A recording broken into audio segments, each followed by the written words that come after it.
Well, I haven't done one like this in a while, so I figured I'd pop back in, say what's up to you guys, and jump back on the crapping on Marvel bandwagon, because let's face it, they deserve it. Things at the MCU aren't going so well. We got insider leaks apparently being reported by Variety of all places, and you know what that means. So maybe you guys over there at Marvel need to pay more attention. But if Variety of all people are starting to report on the cracks in the foundation and things maybe sort of spiraling out of control and not going the direction you thought they were going, might be time for you guys to start listening to what critics, and YouTubers and general fans of all your products have been trying to tell you for a long time now. Let's do a quick recap and review of some of the things that have gone down recently. Within the last few weeks, we had the Daredevil Reborn series scrapped outright, back to the drawing board. 9 episodes gone. Dude, everything they shot, gone. Thrown out, back to the drawing board. Writers quietly fired, walked off set, walked off the lot, whatever, and right back to the drawing board with that. On top of that, we have endless amounts of their other projects being pushed back into the future, deep, a year, 18 months from now. And that was before the strikes happened, so we're not going to blame that. Let's just be honest and keep everything, above board and on the table. We get series being renamed. Agatha's on like its 4th title. I think it's Covenant of Chaos or some crap now. I don't know. I don't care. I'm not watching a show based on a meme from the finale of WandaVision. It's nothing I'm interested in. Echo, going to be the first thing in the MCU on Disney Plus that they drop all at once. Gee, I wonder why that is. I wonder why they're going to give that all away when that finally drops and quietly just pretend like it's not on the platform. Could it be because nobody asked for that show? Could it be that they probably never got any kind of market research to suggest that character was one that nobody was interested in? Don't know. But hey, if you're excited for it, go on and be excited for it. You won't get any flack from me for you enjoying it. But we're just going to call a duck here every opportunity we get. That's just how that's going to be. And maybe the worst thing that's about to happen to the MCU, and this might just be the coup de grace that they need to finally put them on blast and make them realize that the path they've been going down is wrong. The Marvels comes out in like 10 days or so from the time of this video. I'm going to be there with my t-shirt on if it comes in on time. I'm going to check it out because I got to see the laugh factory that this mess is going to be. I mean, seriously, this is going to be hysterical. I hope it's as awful as all of the recently leaked plot elements are laying it out to be. I'll dig every minute of that because it will be an exercise in hilarity. But you know what's not hilarious? Spending upwards of $300 million to make that piece of shit. Let's be honest, guys. These movies' budgets are blown vastly out of control, and that applies to the ones that are good. That applies to the ones that actually turn a profit. The Marvels is gonna bomb somewhere to the tune of a $200 million loss. It's cost them almost $300 to make. They've quietly rolled back marketing, believe it or not, on it. So I'm gonna say it's total expense with the production budget and marketing together, probably gonna be $500 million. Does anybody on the planet think this movie's making that kind of money? Not a chance. It just can't. There's no way it does. Say what you want about Brie Larson. I think the ship has sailed on that. Everybody has their opinion on her. She said what she said. The critics said what they said. That's whatever. The Photon character, I get some people are excited about her because she's new. She's new blood, new face. People are a little bit excited about her. The young lady playing Ms. Marvel has a little subset of fans. But again, as much as I enjoyed the Ms. Marvel show, it drastically underperformed on Disney Plus. It's the lowest viewed show out of the entire set of them that includes She-Hulk somehow, because God only knows how that show brought more people into Ms. Marvel, because people kept hoping for better and didn't get it. But that's where they were at before. We're gonna roll into the Variety article here, and I'm gonna put the link in the description below because I'd rather not just scroll through the Star Wars crawl style article, and I'll just leave it up here on this main page and give you the main points here. Within this article, they basically say that Marvel held a retreat with its top executives, and somebody leaked out to various sources, and I not so subtly hinted that it might have been Kevin Feige himself that did the leakage, just to get out ahead of some of these things and maybe start to reframe any course correction or turning of the ship that they might do in the next year, to get out ahead of it and say, we took advantage of the opportunity with the strikes to reboot, reassess the financial pictures. And, we were going to do that all along, but I think we're getting ahead of these stories now. That way they can then take credit for rewriting the ship in the future. But they got a couple of things on the docket here. I think one of the biggest ones I think out of the article here is the potential pivoting away from Kang the Conqueror as the big bad leading into, it was supposed to be phase 4, 5, impending 6, but the Jonathan Majors situation, the legal issues he's in, criminal charges that have been filed, it is going to be a trial situation. He is looking at jail time if convicted, is my understanding. So they have to pivot away from that, or they have to figure out a way to recast the character, which you think would be easy given the nature of the character itself. Like, they could just do a variant thing and just walk away. Maybe that's what they want to do. If they already put all this work into, organizing phases 5 and 6 and whatever on the future based around that villain, fine. Keep the villain, recast and do whatever. But an interesting concept that's come up recently, it's been speculated at, is maybe moving away from Kang the Conqueror altogether and using this as an opportunity to kind of integrate the Fantastic Four with Doctor Doom. I think Doctor Doom will be an eminently more popular villain from Jump Street to bring into the MCU. They're overdue for having a compelling, intimidating big bad. I'm sorry, Kang the Conqueror doesn't do it for me. I've seen him beaten 2 or 3 times in the current MCU offerings. A crowd of sophisticated 4,000th century quantum realm ants recently defeated him with nothing more than their pinchers.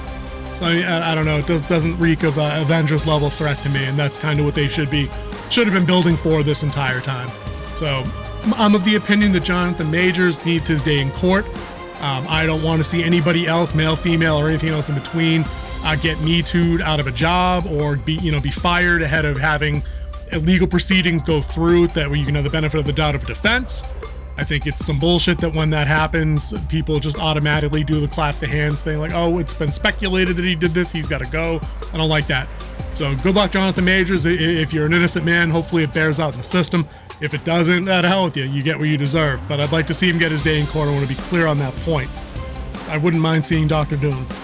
The second kind of thing this article hints at down the ways a bit, a couple paragraphs in, is they talk about the MCU or Marvel and Kevin Feige maybe understanding that what people really want out of these movies are the classic characters from phases 1 through 3. And you know what? That understanding that isn't bad. The problem is that you're a few years late on the uptake with that little fact and tidbit. Nobody wanted to see these characters transitioned away from. Nobody really wanted Steve Rogers to pass the shield down. We didn't really want that. Nobody wanted Hawkeye to go into a Kate Bishop situation. Nobody wanted Black Widow to go down to another one. Nobody wanted Thor going to another Thor. We don't need Ironheart. We don't need Son of the Hulk. We don't need SheHulk. We don't need any of that stuff. Bring the classics back, and that would have been a good idea. You could have recast them, and as long as the stories were quality, people would have initially barked, because that's what the fans do. But we 100% would have gotten behind new characters as long as the stories were good, if they respected the source material, and they just respected fans. Yes, you're going to drop the ball every now and again, and that's okay. Drop the ball, studios. We'll still have your back, but you can't drop the ball and then hide behind diversity shields or fan toxicity or superhero fatigue or the strike or the pandemic. Stop. There are enough other examples that suggest that none of those things are true. You've never provided a scrap of meaningful receipt on any of those excuses, so stop it.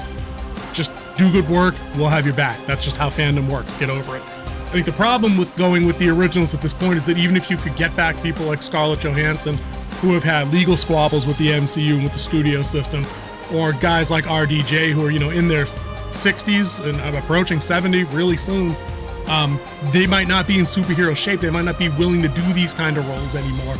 And even if they were, the price point to get back people like, Chris Hemsworth, to get back Chris Evans, to get back Scarlett Johansson, to get back Robert Downey Jr. You want to talk about bloated budgets? Watch what happens there if you try to get those guys headlining another group team-up movie. Good luck with that. I think one of the hilarious updates they were talking about the She-Hulk series on Disney Plus. Now, it's no secret on this channel, did not enjoy the show. I thought it was laughably incompetent on most levels. Beyond Tatiana Maslany's appearance, that she was the only redeeming quality of the show. It's too bad they didn't give her more to work with. She was much better on Orphan Black. Having said that, the source in the article discloses that they spent $25 million an episode on that show. Maybe somebody can explain that to me. $25 million on an episode of She-Hulk puts it in the same neighborhood as shows like, for all its god-awfulness, Rings of Power, which at least was well shot. They had good computer effects, things like that, the sets, things like that. they looked like it had a production budget attached to it of 25 million. House of the Dragon's another great example. I can see where they spent the money. Where on earth did they spend $25 million in She-Hulk? Anybody remember that garbage fight scene between her and Titania in the courtroom at the beginning? Or the god-awful Son of Hulk effects in the finale? Like, where were the effects? They had Wong show up and do the sling ring thing 6 times. We could do that on Premiere Pro for nothing. Where did you spend 25 mil? It certainly wasn't in salaries, because Maslany was bitching about how she was paid X dollars versus what the kid in the One Piece live action was paid. So it didn't go to the actors, so where'd the 25 million go? Anybody? Anybody? Nobody? Okay. Thing that was kind of a hilarious uptake in here also is admitting basically what a lot of people had already come to understand through the rumors and just through looking at, you know, the subtext, reading between the lines. Movies like Blade. Like, we've been waiting on Blade for how many years now with Mahershala Ali? Waiting around. The guy's won a couple of Oscars and he's waiting around to play Blade. He's not getting any younger. But this thing's gone through like 5 directors, 2 or 3 writers. It's been put on hold at least once or twice, and it just perpetually gets booted into the future. And now we come to find out that at one point there was a version of the script that had Blade being the 4th lead behind 3 original female characters written for the movie, and that it was going to be full of life lessons. Now, I was there in like 98 when the original Blade came out. People went to theaters, and nobody went for life lessons unless it was how to kill a bloodsucker, you feel me? Like, we went there to see action, we went there to see Wesley Snipes kicking ass and looking cool in stereotypically 90s ways, the black trench coat, the sunglasses, the stupid techno music. Like, dude, that was it. That's Blade, that's how it works. What it doesn't need to be is yet another version of, you know, female Doctor Who with like people just sitting around and crying about shit, and then just things just resolve. Nobody learns anything, nobody grows, nobody overcomes any challenges. We don't need life lessons like it's an 80s sitcom or something like Father Knows Best or some bullshit. No, get in there and slay some fucking vampires and let Blade lead the way, let him do his thing. But it's project after project that has this fate kind of befall them, where they really just want to push their agenda, their message over story first. And you can't do that anymore, guys. You've left so many billions on the table. Like, look at yourselves, look at the situation. Your Disney Plus membership's drying up, garbage. Your return at the box office, garbage. Your video on demand numbers, garbage. Your viewership numbers for all the Disney Plus shows, continually decreasing. You have less than 1/3 of your audience for every one of these shows at the finale as you do in episode 1.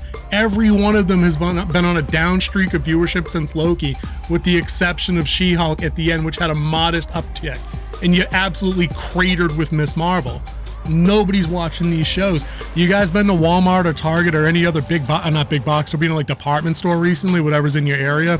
What do you see for toys on the shelves for this kind of stuff from Marvel? You see classic stuff. There's very few Black Widow things. There's very few Ms. Marvel things. There's very few Captain Marvel things. There's very few, sadly, Black Panther things. There were when Black Panther 1 came out. We had a little bit of a resurgence there. But Wakanda Forever, was anybody going to the store to buy the Shuri Black Panther suit for their little boy around Christmas or on his birthday? No. They read it all wrong. Dude, go through your aisles and look at lunchboxes. Go over to the clothing section and look at kids' t-shirts. Look at kids, jackets, sweatshirts, pajamas. Look at all these things. These are the ways these IPs make the most money. It's perpetual merchandise sales. Mel Brooks told us that in Spaceballs. Merchandise, people, merchandise. And it's not moving the needle anymore, guys. They've lost the story by doing this. And it makes you wonder, like I said in the intro, if even Variety is figuring this out, if even Variety is now in the clear. Variety, one of the biggest trade shills for the MCU, for Lucasfilms, for the BBC. If Variety is telling you these things, it can only mean one of 2 things. First, it means they're coming around. You'd like to believe that. You'd like to believe in some honest journalism. I'm not buying that. What I'm buying, I am of the opinion, is that powerful sources from inside the MCU itself know now the writing is on the wall. They may be swayed by a recent or pending power shift over there at Disney with the Ike Perlmutter, Nelson Peltz situations. There may be some kind of legal battle coming up, changes in leadership. I don't know. Not in the room. but I'm thinking somebody on the top of the food chain over there, maybe he's in my thumbnail, maybe not.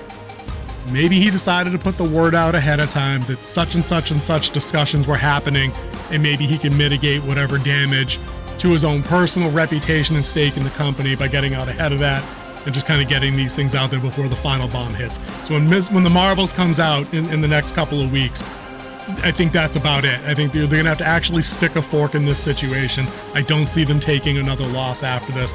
That's why the next thing after that is so far out into the future and everything's constantly being shuffled. But I'm going to leave the link for this video in the description below, guys, so you can read it. It's on the lengthier side. It's not too bad. I just didn't want to read it here verbatim. Give Variety credit for publishing it. But guys, check that out. Let me know in the comments below what you think of any of that analysis. Read the article and comment back if you want. Maybe I missed something in there that I should have touched on, but I'll see you guys in the next one either way. Take it easy.